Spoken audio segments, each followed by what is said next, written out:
The knock on my door that night didn't sound normal. It wasn't the casual knock of a neighbor or the impatient banging of someone in a hurry. It was slow, heavy, desperate, the kind of knock that carries pain in every tap.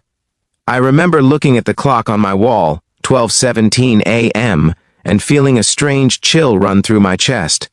Nobody visits at midnight unless something is terribly wrong.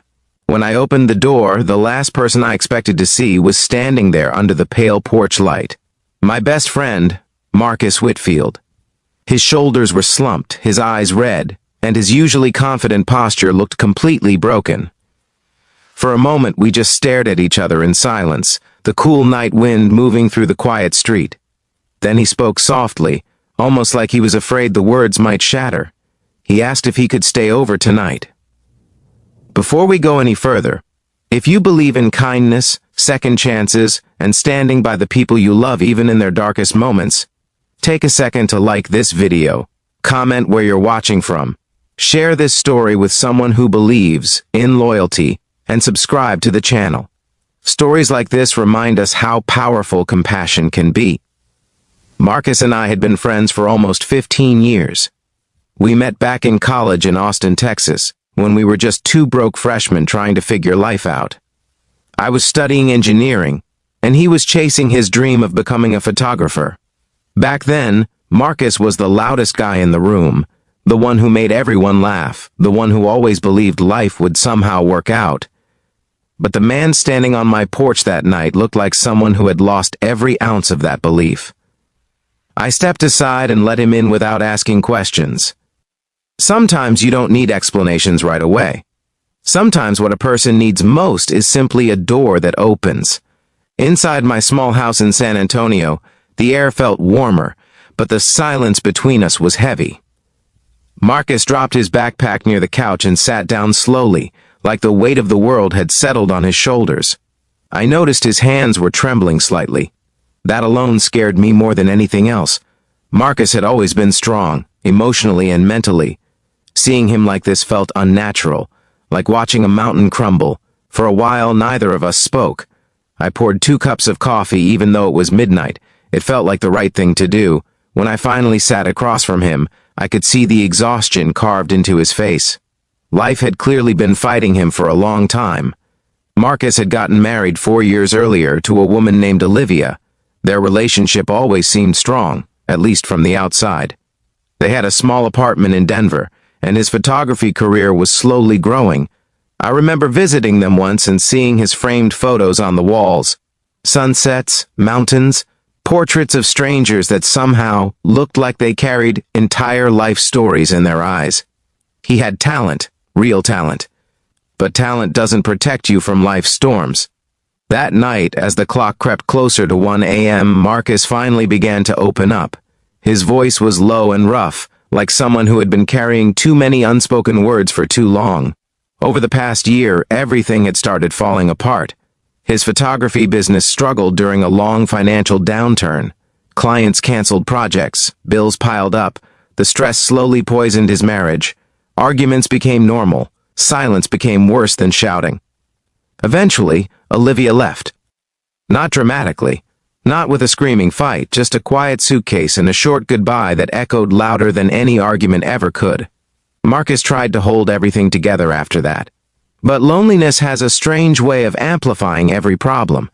Without work, without his wife, and without the confidence he once had, he slowly began to feel like he was drowning. The final blow came just days before he showed up at my door. His landlord in Denver had given him notice to leave. His savings were gone. His equipment had been sold piece by piece just to survive, and somewhere along the way, Marcus lost the one thing that used to define him: hope. Listening to him that night, I realized something painful. The strongest people often suffer in silence because everyone assumes they're okay. Marcus wasn't asking for money. He wasn't asking for solutions.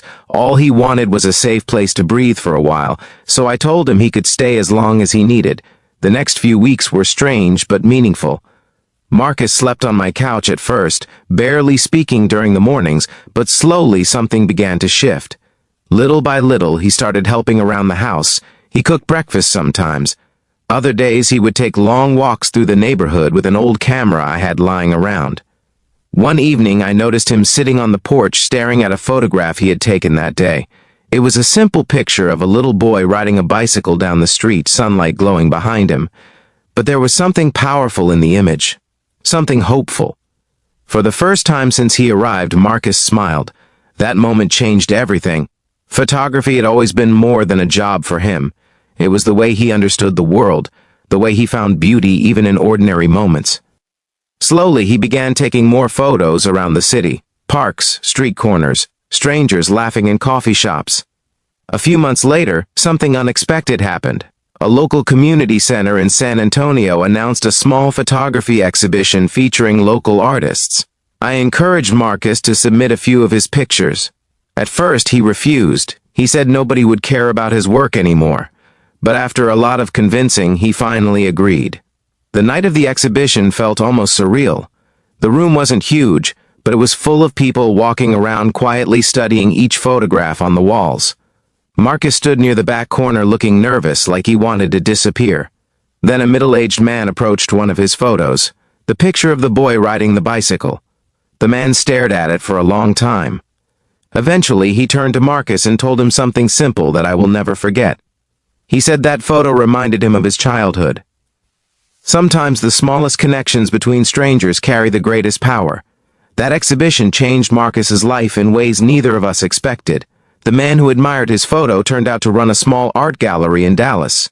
A few weeks later, Marcus was invited to display more of his work there. It wasn't instant fame or fortune, but it was something far more important. It was a second chance. Over the next year, Marcus slowly rebuilt his life. His photography started gaining attention again. He found small projects, then bigger ones. Eventually, he moved into his own apartment again, not far from where I lived. But the biggest change wasn't in his career, it was in his spirit. The man who knocked on my door at midnight had arrived completely broken. The man standing beside me a year later at his gallery opening looked alive again. Right before the event started, Marcus pulled me aside and hugged me tightly. He didn't say much, but I understood what he meant. Sometimes friendship isn't about fixing someone's problems. Sometimes it's just about opening the door when they need it most. Now, before we reach the end of this story, I have a special request for you watching this video. Please write in the comments the word hope if you believe everyone deserves a second chance in life. Your comment might inspire someone who feels like giving up today. Life has a strange way of testing us when we least expect it. Some nights feel darker than others. Some struggles feel impossible to survive. But stories like Marcus's remind us that one act of kindness, one open door, can change everything. And if this story touched your heart even a little, please take a moment to like the video, share it with someone who might need encouragement today, comment your thoughts, and subscribe to the channel for more stories that remind us how powerful compassion can be. Because sometimes the most important moment in someone's life is simply the moment when a door opens at midnight.